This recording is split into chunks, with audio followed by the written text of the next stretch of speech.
தொடர்பான தகவல்களை வழங்குவதற்காக பொதுமக்களுக்கு துரித தொலைபேசி இலக்கம் ஒன்றை போலீசார் அறிமுகப்படுத்தியுள்ளனர். அரசாங்க தகவல் திணைக்களத்தில் இன்று நடைபெற்ற ஊடக சந்திப்பில் வைத்தே பதில் போலீஸ் மா அதிபர் பிரியந்த வீரசூரிய இதனை தெரிவித்துள்ளார். இதன்படி 1997 என்ற துரித இலக்கத்துக்கு அழைப்பை ஏற்படுத்தி அவ்வாறான தகவல்களை அறிவிக்க முடியும் என பதில் போலீஸ் மா அதிபர் கூறியுள்ளார். இதேவேளை போலீசாரினால் முன்னெடுக்கப்படும் குற்றவியல் விசாரணைகளை தடுப்பதற்கும் ஸ்திரமற்ற நிலையை ஏற்படுத்துவதற்குமான முயற்சிகள் முன்னெடுக்கப்பட்டு வருவதாக பொதுமக்கள் பாதுகாப்பு அமைச்சின் செயலாளர் ரவி செனவிரத்ன குறிப்பிட்டுள்ளார். இவ்வாறானவர்களுக்கு எதிராக சட்ட நடவடிக்கை மேற்கொள்ளப்படும் எனவும் அவர் தெரிவித்துள்ளார்.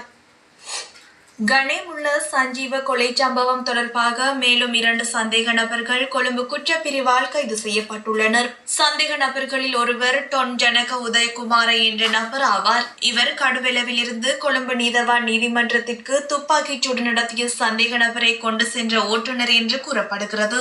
மற்றைய சந்தேக நபர் அத்துருகிரிய போலீஸ் பிரிவைச் சேர்ந்த ஹசித ரோஷன் என்ற போலீஸ் அதிகாரி என்பது தெரிய வந்துள்ளது.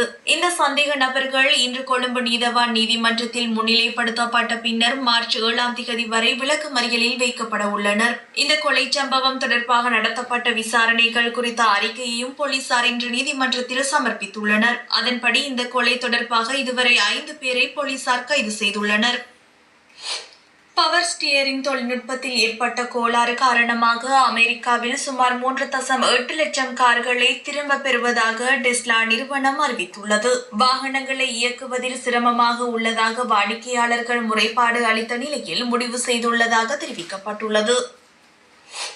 நாட்டில் கடந்த பல தசாப்தங்களாக சமத்துவத்தை அடிப்படையாக கொண்ட சமூகத்தை எம்மால் உருவாக்க முடியாமல் போயுள்ளது. இதனூடாக நாட்டில் ஊழல் மோசடி நிறைந்த கலாச்சாரம் உருவாகியுள்ளது. இந்த முறைமையை முடிவுக்கு கொண்டு வர தற்போது எமக்கு சந்தர்ப்பம் கிடைத்துள்ளது. அரசியல் மற்றும் பொருளாதார ரீதியாக நாட்டை ஜனநாயக ரீதியில் முன்னோக்கி நகர்த்த வேண்டும் என பிரதமர் ஹரிணி அமரசூரிய தெரிவித்தார். கொழும்பில் உள்ள ITC ரத்னதீப ஹோட்டலில் நடைபெற்ற இலங்கை புத்தாக்க மாநாட்டில் உரையாற்றும் போதே பிரதமர் இந்த கருத்துக்களை தெரிவித்தார். அங்கு தொடர்ந்தும் உரையாற்றிய பிரதமர், கடந்த காலங்களை சிந்தித்தே நாம் எதிர்காலம் பற்றி நாம் சிந்திக்க வேண்டும். எமது பழைய தலைவர்கள் தொடர்பில் நன்கு தெரியும். எமது நாட்டின் கடந்த காலம் தொடர்பில் நாம் பெருமையுடன் பேசுகிறோம். நாம் எதிர்காலம் தொடர்பிலும் சிந்திக்க வேண்டும். அது தொடர்பான கருத்தாடல்களில் புத்தாக்கங்கள் அவசியமாகும். குறிப்பாக புத்தாக்கம் தொடர்பில் சிந்திக்கும் போது அதில் ஆபத்துகளும் இருக்கலாம். அனைவரும் புத்தாக்கங்களை மேற்கொள்ள முயற்சிகளை மேற்கொள்ளலாம். அது இலகுவான விடயமல்ல. புத்தாக்கங்கள் மூலம் எதிர்காலத்தை வடிவமைக்க வேண்டும். அதனை நாம் கட்டாயமாக செய்ய வேண்டும். விஞ்ஞானம் மற்றும் தொழில்நுட்பத்தை மாத்திரம் சிந்தித்து புத்தாக்கங்களை மேற்கொள்ள முடியாது. அதில் புதிய சிந்தனைகள் தாக்கம் செலுத்துகின்றன. நிச்சயமாக நாம் அதனை செய்ய வேண்டும். காலம் கடந்த சட்டங்களும் அதில் இருக்கின்றன. இந்த காலப்பகுதியில் புத்தாக்கம் அபிவிருத்தி என்ற கொள்கையுடன் முட்டி மோத வேண்டும். அந்த மோதலின் ஒரு பகுதியே சமூக சமத்துவமாகும். அந்த சமத்துவத்தை அடிப்படையாக கொண்டு சமூகத்தை உருவாக்க முடியாமல் போயுள்ளமை எமக்கு கிடைத்த சுதந்திரத்தை ஜனநாயக முறையில் சரியாக பயன்படுத்தவில்லை என்பதை உணர்த்துகிறது. இதனூடாக சலுகைகளை பெற்றுக்கொண்ட பிரபுக்கள் அரசியல் பாகுபாடுகளை உருவாக்கினார்கள். இதன் காரணமாக நாட்டில் ஊழல் மோசடி நிறைந்த அரசியல் கலாச்சாரம் உருவாகியது. இந்த முறைமையை முடிவுக்கு கொண்டு வர தற்போது எமக்கு சந்தர்ப்பம் கிடைத்துள்ளது. அரசியல் பொருளாதார ரீதியாக நாட்டை ஜனநாயக ரீதியாக முன்னோக்கி நகர்த்த வேண்டும். அது நாம் எதிர்பார்த்த மாற்றமாக நாம் நினைக்கிறோம் என்றார்.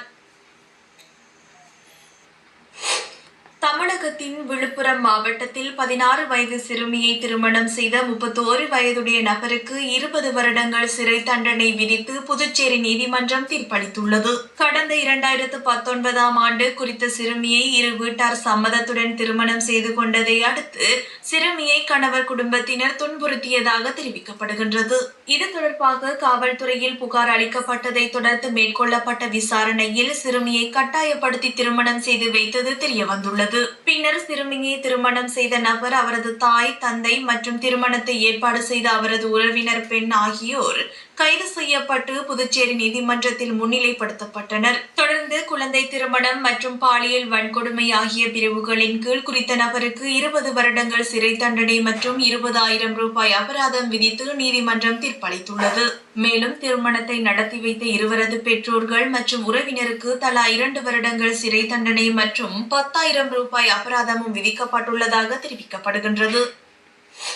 மட்டக்களப்பு ஆரையம்பதி மகா வித்தியாலய விளையாட்டு மைதானத்தில் விளையாடிக் கொண்டிருந்தவர்கள் மீது நேற்று மாலை 6 மணியளவில் 5 பேர் கொண்ட குழு வாள்களுடன் நுழைந்து தாக்குதல் நடத்தியதாக கூறப்படுகின்றது. சம்பவத்தில் இருவர் படுகாயமடைந்த நிலையில் மட்டு போதனா வைத்தியசாலையில் அனுமதிக்கப்பட்டனர்.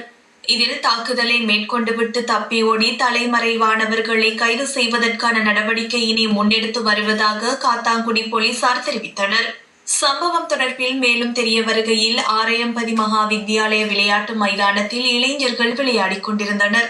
இதன்போது அங்கு வாள்களுடன் நுழைந்த 5 பேர் கொண்ட வாள்வெட்டு குழு விளையாடிக் கொண்டிருந்த சிலர் மீது துரத்தி வாளால் வெட்டியதை அடுத்து அந்த பகுதியில் பெரும் பதற்ற நிலை ஏற்பட்டது. கடந்த 1 வருடத்திற்கு முன்னர் கோவில் ஒன்றில் காயமடைந்தவர்களுக்கும் தாக்குதலை நடத்திய வாள்வெட்டு குழுவிற்கும் இடையே இடம்பெற்ற தகராற்றினை அடுத்து பழிவாங்கும் நோக்கம்